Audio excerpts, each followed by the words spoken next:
یقین مانے، جب میں نے قرآن کو پہلی بار سمجھ کے پڑھا تو مجھے اتنا اچھا لگا، اتنا زیادہ اچھا لگا کہ میں تڑپ کے رہ گئی۔ اللہ اکبر! اتنی پیاری چیز ہر گھر میں موجود ہے اور ہر کوئی انجان ہے، ہر کوئی لاپرواہ ہے، ہر کوئی اندھا گونگا بہرا بنا ہوا ہے۔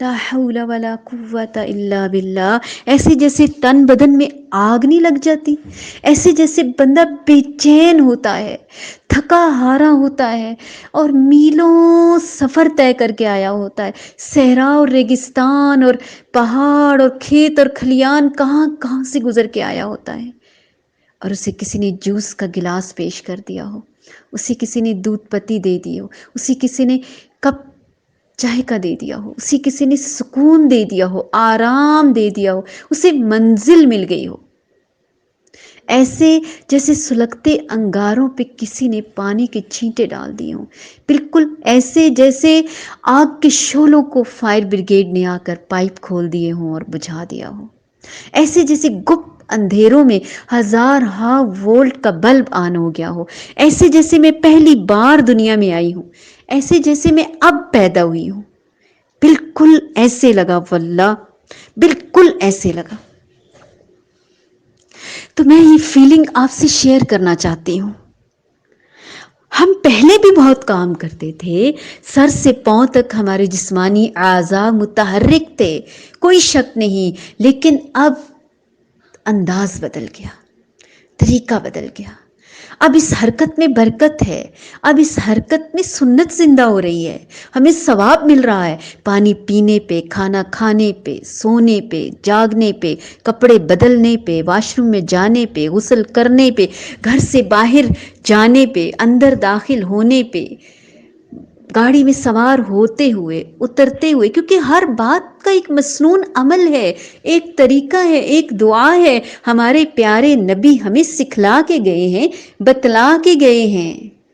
ہم آج یہی لڑ جھگڑ کے زندگی گزار رہے ہیں اور فرقے الگ کر رہے ہیں کہ وہ پیارے نبی صلی اللہ علیہ وآلہ وسلم نور ہیں یا نار ہیں یا بشر ہیں یا فرشتے ہیں یا کون ہیں۔ اشہد ان لا الہ الا اللہ وحدہ لا شریک لہ واشہد ان محمدا عبدہ ورسولہ۔ ہمارا ایمان مکمل ہی تب ہوتا ہے جب ہم یقین کر لیتے ہیں کہ وہ اللہ کے بندے اور اللہ کے رسول ہیں۔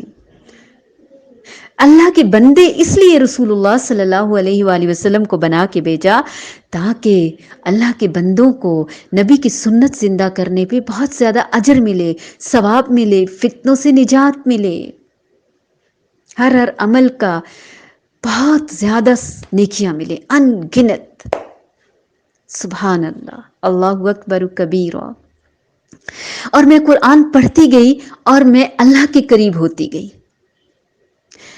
میرے خیالات بدلتے گئے، میری زندگی بدلتی گئی، میری روٹین بدلتی گئی۔ دنیا میں پہاڑ جتنی مشکلات مجھے کچھ بھی نظر نہیں آتا تھا سوائے اللہ اور اس کے حکم کے، نبی پیارے نبی صلی اللہ علیہ وآلہ وسلم کی سنت کے۔ اللہ مدد ضرور کرتا ہے، آزمائشیں آتی ہیں، کوئی شک نہیں، لیکن حل ہونے کے لیے آتی ہیں، آسان ہونے کے لیے آتی ہیں، آپ کے درجے بلند کرنے کے لیے آتی ہیں۔ پھر مجھے یہ ہوا کہ یہ پیغام لوگوں تک کیسے پہنچے، تو اکثر مجھے یوں لگتا تھا میں اونچی سی پہاڑی پر چڑھ جاؤں اور اونچی اونچی آواز میں لوگوں کو آواز دوں، لوگوں بھول گئے ہو، رستہ بھول گئے ہو، غلط طرف نکل گئے ہو، آؤ ادھر خیر ہے، یہ قرآن میں ساری برکت ہے، قرآن میں ہماری اصلاح ہے، قرآن میں ہماری زندگی کے طریقے ہیں، مشکلات سے نمٹنے کے لیے، زندگی گزارنے کے لیے، میاں بیوی کے لیے، اولاد کے لیے، ماں باپ کے لیے، ہر ایک کے لیے نصیحتیں ہیں۔ ائمہ کرام تو کئی 100 بار پڑھتے تھے اس کو، ایک ایک مسئلے کے حل کے لیے۔ ہم ایک بار بھی نہیں پڑھیں گے، اس بزی لائف میں سے 1 گھنٹہ نہیں دیں گے اللہ کو، 1 سال نہیں دیں گے قرآن کو، تر جائیں گے، زندگی بدل جائے گی۔ ہم جب ایک دوسرے کو کہتے ہیں نا کہ او فلاں جگہ سیل ہے، او فلاں جگہ اپلائی کرتے ہیں، جاب کے لیے اپلائی کرتے ہیں، اپنے بچے کو فلاں انسٹیٹیوٹ میں داخل کرواتے ہیں، ایک دوسرے کی مان ہی لیتے ہیں نا، کوئی پھیری والا، کوئی ریڑی والا، کوئی ہاکر، کوئی اسٹریٹ ہاکر، کوئی آتا ہے، کوئی آواز لگاتا ہے، ہم اس کی آواز پہ کان دھر ہی لیتے ہیں نا کہ نہیں؟ باجی یہ شیمپو لے لو، یہ ڈٹرجنٹ لے لو، یہ سوپ لے لو، یہ فلاں چیز لے لو، یہ فلاں لے لو. ہم کہتے ہیں نہیں ہم نے نہیں لینی. وہ کہتے ہیں اچھا دیکھ لو، دیکھنے میں تو پیسے نہیں لگتے.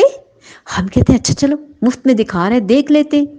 دیکھتے ہیں وہ کہتا ہے کہ ایک کی قیمت میں 2 دے رہا ہوں، اس میں تمہارے لیے پرائز بھی ہے، انعام بھی ہے، یہ بھی ہے، وہ بھی ہے، لاٹری بھی ہے. باتوں میں آ گئے نا ہم.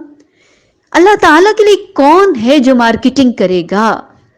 کون ہے جو لوگوں کو کنونس کرے گا؟ کون لوگوں کے سامنے اس کو پیش کرے گا کہ آؤ اور پڑھو، آؤ اور زندگیاں سنوارو، نسلیں بدلو، اپنے عمل بدلو، مشکلوں سے نکلو. نجات کا ذریعہ ہے، کامیابی کا ذریعہ ہے. اصل کامیابی ہی یہی ہے. پتہ نہیں کس بات کو، ڈگری کو، کاغذ کے پرزے کو، پیسے کے نوٹ کو، کس بات کو کامیابی سمجھے ہوئے ہو. اصل کامیابی تو یہ ہے جس سے تم دور ہو، قریب آ جاؤ.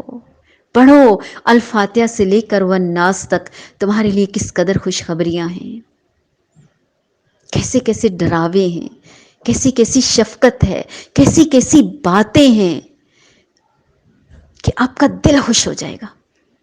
کہتے ہیں 2 بیسٹ فرینڈز تھی اور ہر وقت ساتھ رہتی تھی اور ساتھ رہنا چاہتی تھی، لیکن افسوس اس بات کا ہے کہ ایک مسلمان تھی اور ایک کافر تھی. دونوں کب تک آخر ساتھ رہتی؟ مسلمان کو ہر وقت یہ فکر رہتی تھی کہ ایک دن ہم الگ ضرور ہو جائیں گے، لیکن وہ الگ نہیں ہونا چاہتی تھی. وہ ہر وقت اسے تبلیغ کرتی، پریچ کرتی، لیکن وہ کب مانتی؟ نہیں مانتی تھی. وہ ایک روز اس انگریز سہیلی کے ہاں فنکشن تھا، یہ بہت اچھا گفٹ لے کر گئی اور یہ نہیں کہا کہ وہ مشرک ہے تو چلو میں اس کے فنکشن میں شریک نہیں ہوتی، اس لیے شریک ہوئی کہ چلو میں اسے موٹیویٹ کروں گی، 2 قدم اس کے ساتھ چل کے اسے ہمیشہ کے لیے اپنی طرف لے آؤں گی. حکمت کے طریقے ہیں، انداز ہیں، تبلیغ ہے، دوسروں کو اپنے ساتھ لگانے ہیں. ہم نے خیر مسلموں تک قرآن پہنچانا ہے، اسلام پہنچانا ہے، خیر پہنچانا ہے. کنتم خیر امت، خیر امت تو تم اخرجت للناس، تم لوگوں کے لیے نکالی گئی ہو.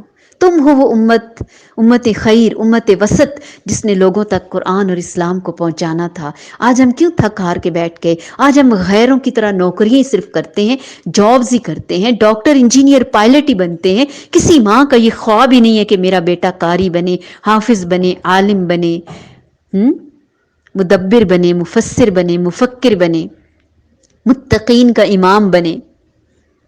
کاش کہ ہم مائیں یہ خواب بھی دیکھیں اپنے بچوں کے لیے. Anyhow at the end of function اپنی سہیلی کو گفٹ دے کر واپس نہیں آئی، اسے تاکید کر کے آئی، اسے ضرور دیکھنا، کسی اور کو نہیں دینا، میرا گفٹ اپنے پاس رکھنا ہے، خود یوز کرنا ہے. روز فون کر کے پوچھتی کیسا لگا، پڑھا، دیکھا. قرآن تھا، قرآن کی انگلش ٹرانسلیشن تھی. اس کی سہیلی جو تھی وہ بھی ایک نامی گرامی ڈاکٹر ہے، گائناکالوجسٹ ہے، ڈگری ہولڈر ہے. اس کے پاس ٹائم نہیں ہے، ہاسپٹل ہے، کلینک ہے، گھر ہے، لیکن وہ سہیلی کی محبت اور کنسرن کے آگے بے بس ہے. روز روز پوچھتی ہے تو وہ روز روز انکار نہیں کر سکتی. ایک روز اپنی سائڈ ٹیبل پہ رکھی بکس کے سب سے اوپر قرآن کو رکھا ہوا ہے. اسے پتا ہے کہ قرآن پاک ہے، یہ قرآن عظیم ہے، یہ قرآن مجید ہے، یہ قرآن شریف ہے. یہ اس کو میں عام کتابوں کی طرح ٹریٹ نہیں کر سکتی، عام کتابوں جیسا نہیں رکھ سکتی، اوپر رکھوں گی، اس کا درجہ بلند ہے. چھونے لگی تو خیال آیا اسے صرف پاک لوگ چھوتے ہیں، پہلے پاک ہو جاؤں. وضو کیا، غسل کیا، کھولا، حیران رہ گئی. اس کو کیسے پتا چلا کہ میں تھکی ہوں؟ تم بقدر اتنا ہی پڑھ لو جتنا پڑھ سکتے ہو. اس کو کیسے پتا چلا؟ یہ مجھے کیسے جانتا ہے؟